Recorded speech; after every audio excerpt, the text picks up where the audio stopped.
当你申请了预批信，开始找房子之后，搞不好就找到了一栋你喜欢的房子，我们就可以进行下一步了，那就是出价和协商，也就是所谓的下 offer， 让卖家知道说我们对他的房子是有兴趣的，以及我们要提出什么样的价钱和条件。那 offer 到底长啥样子呢？我们来看一看。offer 就是一封写给卖家经纪人的 email， 这里是对方的名字，这边就是 offer 的内容，也就是我们提出的条件。我们喜欢这栋房子，所以愿意开价100万美金，头期款有 20%， 30天就可以交屋，房屋检查只要7天的时间，没有任何估价的条件。当然每一个 offer 的内容都是不一样的，所以这只不过是一个 sample。这边是买家的自我介绍，介绍自己的工作、自己的信用，展现出我们买房的诚意。所以这一封 email 就是 offer 了。当然我们也包括了 pre-approval 预批信，以及存款证明，还有一封 love letter， 这个我们等一下会讲到。基本上这些就是 offer 的内容，你可以跟经纪人再讨论更多的细节，或者是干脆直接交给他全权处理。因为我们经纪人是一天到晚泡在房地产里面的，所以我们对市场的情况是最了解的。不管怎么样呢，到最后买家和经纪人总是会讨论到一个重要的话题，那就是要下多少价钱。Well， 取决于几个指南针。第一个就是估价报告，也就是所谓的 comps， 一个房子到底现在值多少价钱，经纪人会按照最近3到6个月附近类似的房源来做比较，然后开一张估价单给你。第二个呢，就是市场报告咯，比如说2021年，我记得一整年都是卖家市场，那个时候我们一栋房加个5万甚至10万都抢不到，尤其在 Chino Hills还有尔湾这2个城市，简直就是抢疯了。所以你即使 comps 告诉你说这栋房子是100万，但是市场不同意啊，你要看市场的情况才能够决定要开价多少钱。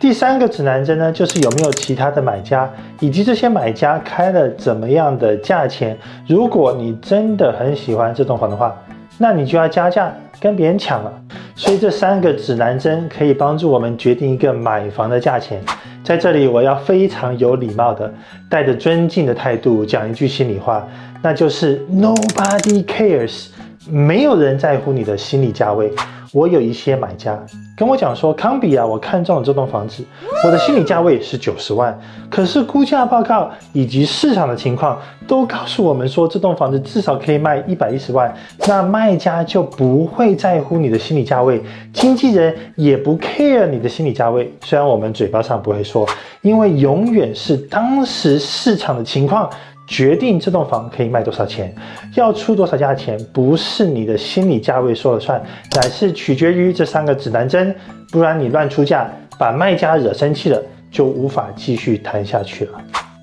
当 offer 决定好了之后，我们决定价钱之后，还要再加一些其他的文件，才是一个完整的 offer。比如说，你还要加你的预批信，也就是 pre-approval， 我们之前有提到过，还有你的存款证明也要加进去，证明你有足够的资金可以付头期款。有些时候买家会加一封情书 love letter， 因为不是所有的卖家都是看钱的，有些卖家呢对房子是有感情，他们要下一个屋主能够好好照顾这个房子。我在 Chino Hills 的有一栋房子就是靠 love letter 拿下来的，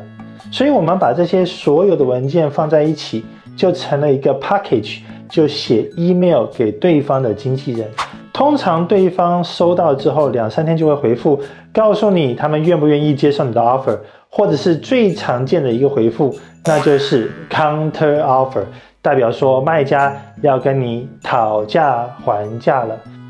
常见的 counter offer 的内容，第一个就是加价钱，第二个就是他不修理任何的东西，第3他不提供白蚁报告，或者是要求你先移出所有的条件，以及有一个很常见的就是让卖家再住几天，多住个几个星期甚至几个月才把房子给你。这边有个提醒，收到卖家的 counter offer 之后呢，要记住一个原则，那就是不因因小失大。我有一个客户看中了 Fontana 的一栋房子，结果呢下了 offer，卖家 counter 回来，说有其他的买家也要买这栋房子，要求我们再加1万块钱才肯卖给我们。我这个客户死活不肯，认为说卖家在虚张声势，所以1毛钱也不肯加。结果隔天早上呢，对方经纪人打电话给我说，他们决定要接受另外一个买家的 offer， 因为我们不肯加这1万块钱。我的客户知道了之后就好后悔，因为这栋房呢是一个4拼屋，有4个单位，是当时在 San Bernardino 投资回报率最高的房源之一，结果还是错过了，就是因为想省那一点钱，因小失大，得不偿失，这是对我个人而言很大的一个教训。我那个时候应该要推他一把的，那个时候我太 gentleman 了。所以对卖家回复的 counter offer 要跟我们讨价还价的时候，要记住这个原则，不要因小失大。那我们开了价，也协商了，要是卖家和买家都满意了，他们也接受了我们的 offer， 我们就可以进行下一步，那就是进入 escrow。我们下次再见。